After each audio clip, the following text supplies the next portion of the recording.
జై రామకృష్ణ. నమస్తే అండి అందరికీ. చాలా చాలా ధన్యవాదాలు. మీరు ఎన్నో మేము ఊహించినటువంటి క్వశ్చన్స్ అడుగుతూ ఉన్నారు. మాకు చాలా సంతోషంగా ఉంది. ప్రజల్లో ఇంత పరిణతి ఉందా అని అనిపిస్తుంది కొన్ని క్వశ్చన్స్ చూస్తుంటే. కొన్ని చాలా మామూలుగా అందరూ అడిగేటువంటి క్వశ్చన్స్ అడుగుతున్నప్పటికీ కూడా కొంత జిజ్ఞాస కలిగినటువంటి ప్రేక్షకులు ఫాలో అవుతున్నారు అనే విషయం మాత్రం మాకు చాలా ఆనందాన్ని ఇస్తుంది. మా ప్రయత్నం కొంతవరకు ఫలించిందనే అనిపిస్తుంది. ఇంకా మనందరం కూడా ఆధ్యాత్మిక జీవితాన్ని సుగమం చేసుకుందాము. ఎందరెందరో గురువుల సహకారంతో మన సమస్యలు ధర్మ సందేహాలన్నీ కూడా తీర్చుకుంటూ మనం స్టెప్ బై స్టెప్ ఆధ్యాత్మిక ప్రయాణంలో ముందడుగు వేద్దామని మరీ కోరుకుంటూ మనం ఇంకొక ధర్మ సందేహంలోకి వెళ్ళిపోదాం. సరేనా? సో ఈరోజు ఏమి క్వశ్చన్ అంటే, మనం అందరం కూడా దేనికోసం ప్రయత్నం చేస్తామండి. ఒక సినిమాకి వెళ్ళినా, ఒక మంచి స్వీట్ తిన్నా కూడా, లేదా ఏ పని చేసినా దేనికోసం చేస్తాం చెప్పండి? మనకు సంతోషం రావాలి, ఆనందం రావాలి, అంతే కదా. మనం హ్యాపీగా ఉండాలి, అంతే కదా. అందరూ అంటారు కదా, హ్యాపీగా జరిగిపోతే చాలండి లైఫ్, మనశ్శాంతిగా ఉంటే చాలండి, ఇంకేం వద్దండి. అందుకే చాలా మంది మాకు పోస్టర్స్ అవి చూసి చేస్తుంటారు, ఫోన్స్ చేస్తుంటారు. ధ్యానము, ఇలా ఓంకార ధ్యానం అని మనకు ఒక స్వామివారు ఉన్నారు, వ్యాసాశ్రమం యొక్క స్వామివారు, ఓంకారానందగిరి స్వామివారు. చాలా చాలా ఎక్స్పర్ట్ అనమాట ఆయన. వేదంలో ఆయనకి 7 గోల్డ్ మెడల్స్ అండి. ఆయన ఇప్పుడు 4 సంవత్సరాలుగా మౌనంలో ఉన్నారు. ఆయన ఒక అనుష్ఠిస్తూ మాకు నేర్పిస్తున్నారు. సో అందరూ ఆ పోస్టర్ మనం ఈ మధ్య ఇక్కడ పెట్టామన్నమాట, మనం కళ్యాణ్ నగర్ హైదరాబాద్లో. సో చాలా మంది ఉత్సాహంతో ఎలా చేస్తారంటే, మేడం మాకు ధ్యానం నేర్పించేస్తారా? వెంటనే ధ్యానం చాలా మందికి ఎందుకండి అని అడిగితే ఏం చెప్తారంటే, మాకు కొంచెం రెస్ట్లెస్గా ఉందండి, జాబ్ టెన్షన్స్ అండి, మనశ్శాంతి కావాలండి, ఇలా. కాబట్టి మనకి ఏమర్థమవుతుంది ఇప్పుడు, ఆధ్యాత్మిక జీవితం కానీ ఏదైనా సరే మనం ఏం నేర్చుకున్నా, ఏం చేసినా, ఏం సంపాదించినా దేనికోసం? మనం సంతోషం కోసం. కాబట్టి ఆ సంతోషం ఎక్కడి నుంచి వస్తుంది అదంతా మనం తర్వాత చూద్దాం. దానికంటే ముందు ఏం చూద్దాము, అసలు ఆనందం అంటే ఏంటి, ఆనందంలో ఎన్ని రకాలు ఉన్నాయో చూద్దాం. సో ఆనందం అంటే మనకు హృదయానికి మనశ్శాంతిని ఇవ్వాలి, మనకు అదంతా ఉంటుంది కదా. కాబట్టి ఎన్ని రకాలైన ఆనందాలు ఉన్నాయో చూద్దాం. కాబట్టి ఆనందాలు ఎన్ని రకాలు అంటే 3 రకాలు అని చెప్తారు గురువులు. మొదటి ఆనందం ఏమిటి? మొదటి రకం యొక్క ఆనందము. ఈ ఆనందం గురించి, ఈ 3 రకాల ఆనందం గురించి చెప్పేటప్పుడే మీకు ఏమర్థమవుతుంది అంటే, మనం ఏ స్టేజ్లో ఉన్నాము, ఏ స్టేజ్లో మన లైఫ్ ఉంది, మనం ఎటువంటి ఆలోచనతో ఉన్నాము, ఎటువంటి పరిణతి కలిగి ఉన్నాము అనేది మనకు అర్థమైపోతుంది. కాబట్టి ఏం చేద్దాము, ఫస్ట్ ఆనందం ఎన్ని రకాలో చూద్దాం. ఫస్ట్ టైప్ ఆఫ్ ఆనందం ఏంటిది అంటే విషయానందము. విషయానందము అంటే ఏంటి? ఇప్పుడు ఒక 2 వ్యక్తులు ఉన్నారు, అది ఆడవాళ్ళు అవ్వచ్చు, మగవాళ్ళు అవ్వచ్చు. వాళ్ళు దేంతో ఆనందం పొందుతున్నారు? ఇప్పుడు పక్కింటి వాళ్ళతో ఎప్పుడు కబుర్లు చెప్పుకుని ఆనందం పొందుతున్నారా, లేకపోతే టీవీల్లో సీరియల్స్ అవి చూసుకుంటూ ఆనందం ఎలా ఆనందం పొందుతున్నారు? ఇవన్నీ ఏంటి? కామన్గా ఉండేటువంటి విషయాలు, కామన్గా పొందేటువంటి ఆనందం అనమాట. అదంతా కూడా విషయానందం కిందికి వస్తుంది. అంటే జస్ట్ బయట ప్రపంచం మీద ఆధారపడి ఉంది వాళ్ళ ఆనందం. ఇప్పుడు పక్కింటి వాళ్ళు ఎప్పుడు పలకరించలేదు అనుకోండి, వీళ్ళకి బాధ అయిపోతుంది. అంటే వీళ్ళ ఆనందం వీళ్ళ మీద ఆధారపడలేదు కదా. కాబట్టి కానీ అది ఒక అడిక్షన్ అనమాట. పక్క వాళ్ళతో కబుర్లు చెప్పడము, ఫోన్లు ఎక్కువగా మాట్లాడడము, టైం దొరికితే ఎవరికొకరు ఫోన్ చేసేయాలి అంతే. అంటే ఏంటి, మనము బిగినింగ్ స్టేజ్లో ఉన్నాము. అసలు భక్తి అనే దాంట్లో అసలు ఎంటర్ కూడా అవ్వలేదు అనమాట. ఇంకా మన జీవితం మనం ఓన్లీ ఇప్పుడు వస్తువులు సేకరించుకోవటము, చీరలు కొనుక్కోవడము, నగలు కొనుక్కోవడం తప్పని కాదు. ఎంతవరకు పరిమితం అంతవరకు చేసుకుని మిగతా టైంని మనం భగవంతుని కోసం కేటాయించుకుని మన జీవితాన్ని తరింపజేసుకునే మార్గంలోకి వెళ్ళాలనేది మన ఉద్దేశం. అంతేకాని ఎవరిని తప్పు పట్టాల్సిన అవసరం లేదు. ఎందుకంటే మనం ఏ పని రోజంతా ఏ పని చేయాలని ఉత్సాహం చూపిస్తామో అది దేని మీద ఆధారపడుతుంది అంటే మన పూర్వజన్మ సంస్కారాల మీద ఆధారపడుతుంది.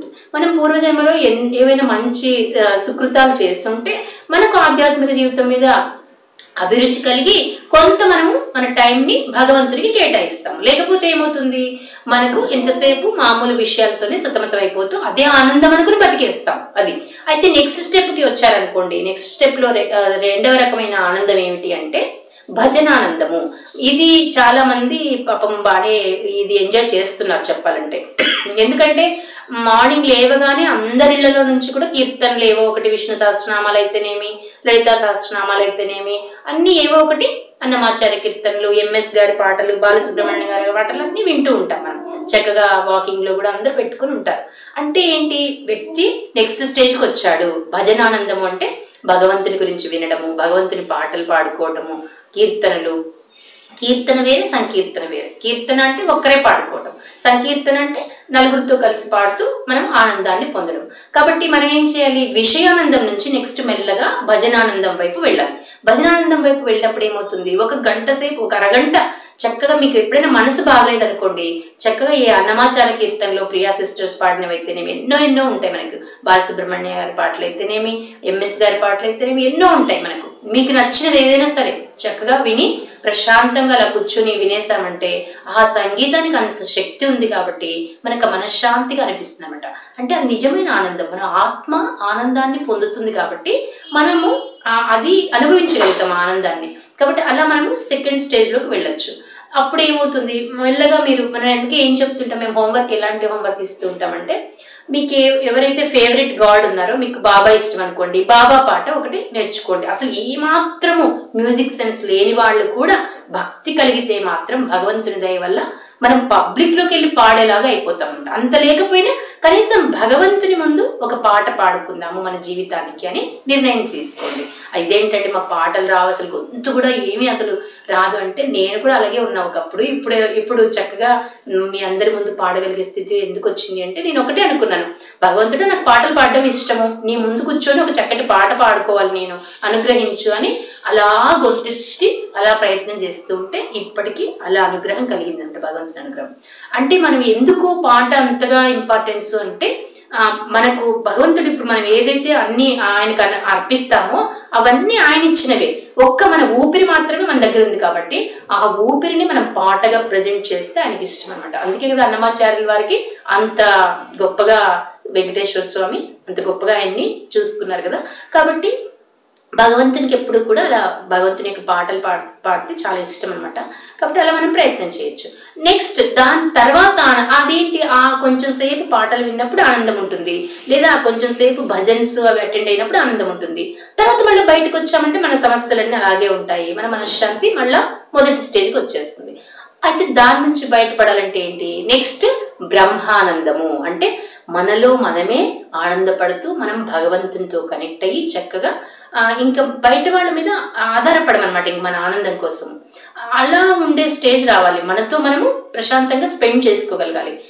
చాలా ఎక్కువ మంది భయపడే విషయం ఏమిటి అంటే, ఒంటరిగా ఉండలేరు. ఎందుకంటే వాళ్ళకి ఏవో ఆలోచనలు వచ్చేస్తుంటాయి, వాళ్ళతో వాళ్ళు స్పెండ్ చేయడం అనేది ఎలాగో తెలియదు అనమాట.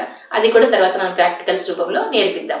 అలా ఎప్పుడైతే ఒంటరిగా ఉండి మనలో మనమే ఎంజాయ్ చేస్తూ భగవంతునితో కనెక్ట్ అయి ఉంటామో మనం బ్రహ్మానందంలో ఓలలాడిపోతాం అనమాట. ఆ స్థితి రావాలంటే చాలా కష్టం, చాలా సాధన చేయాల్సి ఉంటుంది. అయితే ఆ స్థితి ఒక్కసారి వచ్చిందంటే మైండ్ ఎప్పుడు కూడా నిరంతరము ఆనందంలో ఉండిపోతుంది. అంతకంటే ఏం కావాలి, మనకి ఎన్ని రోగాలున్నా ఇంకొక సమస్యలు మనకి ఏం పట్టదు అనమాట, మన శరీరానికి అసలు పట్టదు. అందుకు రామకృష్ణ వారు ఏమంటారంటే, శరీరం బాధ శరీరం చూసుకుంటుంది, ఓ మనసా నువ్వు బ్రహ్మానందంలో తేలియాడు అని చెప్తారనమాట. కాబట్టి మన మనసుకు మనం అలా తర్ఫీని ఇవ్వాలి. ఏంటి అంటే యద్భావం తద్భవతి అంటారు. కాబట్టి మనం ఎలా భావిస్తామో మన మైండ్ మన కంట్రోల్లో ఉంటుంది అనమాట. కాబట్టి మనం మనకి ఈరోజు మార్నింగ్ లేవగానే మనకి ఈరోజు డల్గా ఉందండి అన్నాం అనుకోండి, ఆ రోజు అంతా డల్గా గడిచిపోతుంది అంతే. మనకి మార్నింగ్ లేవగానే ఈ రోజంతా నాకు చాలా దివ్యమైనటువంటి రోజు, ఈరోజు నేను ఏదో మంచి విషయాన్ని వినబోతున్నాను, మంచిగా నేను జీవితాన్ని జీవించబోతున్నాను అనుకున్నాం అనుకోండి, అలాగే జరుగుతుంది. అదంతా మనం తర్వాత మిగతా ప్రాక్టికల్స్లో చెప్దాం. అలాంటి విషయాలు కూడా మార్నింగ్ లేవగానే మీకు సబ్ కాన్షియస్ మైండ్ని మీరు ఎలా ట్రైన్ చేసుకోవాలి, అలాంటి జనరల్ విషయాలు కూడా ఉంటాయి మన వీడియోస్లో. అట్ ద సేమ్ టైం ఆ జనరల్ విషయాన్ని భక్తికి ఎలా ఉపయోగించుకోవాలో ఇంప్లిమెంట్ చేద్దాం, సరేనా? సో మీకు ఏవైనా సందేహాలు ఉంటే కూడా మీరు పంపిస్తూ ఉండండి. ఏదో ఒక టైంలో ఆ సందేహం అందరికీ ఉన్న సందేహం అయితే కనుక జనరల్గా దాని గురించి వీడియో చేస్తూ ఉంటాము. మిగతా మామూలు సందేహాలు అయితే కనుక మీకు ఆన్సర్ చేస్తూ ఉంటాం ఫోన్ ద్వారా. So thank you so much. సర్వం శ్రీరామకృష్ణ అర్పణమస్తు. లోకా సమస్త సుఖినో భవంతు. జై రామకృష్ణ, జై హింద్.